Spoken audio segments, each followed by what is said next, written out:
Human rights groups are increasingly alarmed by Iran's crackdown on its western Kurdistan region. Protests are spreading over the death of Gina Mahsa Amini. The young Kurdish woman was detained by the so-called morality police for allegedly breaking Iran's strict Islamic dress code. Riot police have fired on demonstrators in the provincial capital, Sanandaj. Human rights groups say at least 7 people have been killed in recent days. This video appears to show security forces on motorbikes with protesters.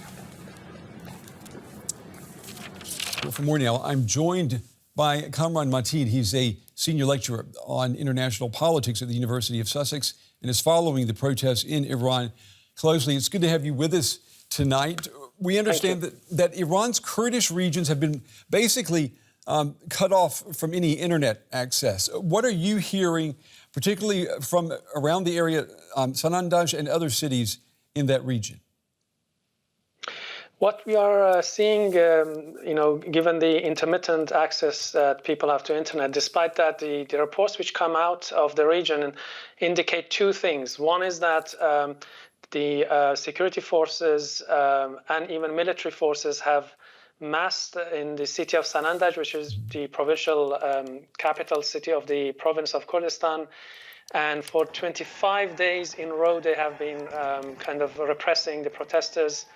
Many people have been killed and injured. They have been firing even heavy guns into people's houses and so on. And more troops apparently coming from other provinces into that particular city, which has a history of resisting the Islamic Republic from the early years of the revolution. The second development is that Iranian army and military and Revolutionary Guards are deploying a huge number of troops near the Iraqi border, the Iraqi Kurdistan border, and there are reports that they might actually launch a ground offensive against what they describe as Kurdish-Iranian opposition groups' camps across the border.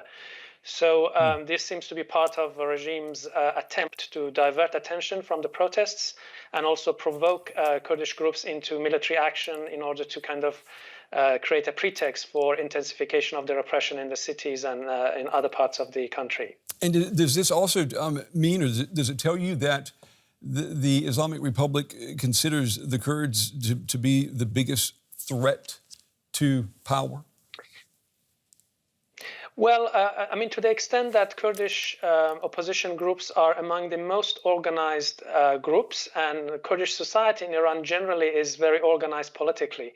As you might be aware that this new round of protests in Iran, which is quite unprecedented in terms of duration and scale and spread across Iran, began from protests following the burial of Gina or Mahsa Amini, whom you mentioned earlier in the program, and also following a general strike in Kurdistan, which was called by the Kurdish opposition groups, and this quickly spread to the rest of Iran. So for the regime, Kurdistan is kind of strategically important in that sense, both in terms of its kind of leading position in terms of the domestic politics, but also in terms of Kurdish organizations, Kurdish political parties, which have a long history of organized activity, and in that sense they kind of fear them in terms of the regime becomes unstable and they might kind of arrive or intervene as some sort of kind of alternative, at least in parts of Iran where they have influence. And, what do these protesters in Iran's Kurdish regions, do we know what they want? Do they want a region that is more democratic, or a more democratic Iran, or do they want autonomy?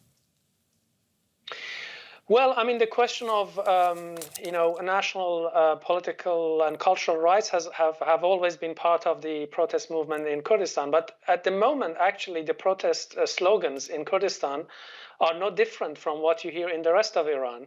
The key slogan is Woman, Life, Freedom, which has become kind of a battle cry for protesters across Iran. And I think all sections of Iranian society, including the Kurds, identify with this particular slogan because obviously the freedom part of slogan refers to both individual but also collective freedom of various cultural and linguistic communities. And the woman obviously is referring to the gender kind of rights, and the women are at the heart of these current protests. And the life bit is obviously about socioeconomic kind of rights and also social justice. So this particular slogan, which has to be mentioned, actually originated many years ago from Kurdish movement in Turkey, but traveled to Syria in the war against ISIS and now has kind of arrived in Iran, has united many sections of Iranian society who previously might have staged own separate protests, but now they have intersected, which is why this round of protests seems to be quite threatening for Iranian state, and they try hard to suppress it or divert attention from it. And in that sense, the focus on Kurdistan can be kind of understood. Mr. Martin, unfortunately, we're out of time, but we appreciate your valuable analysis tonight. Thank you. Thank you very much.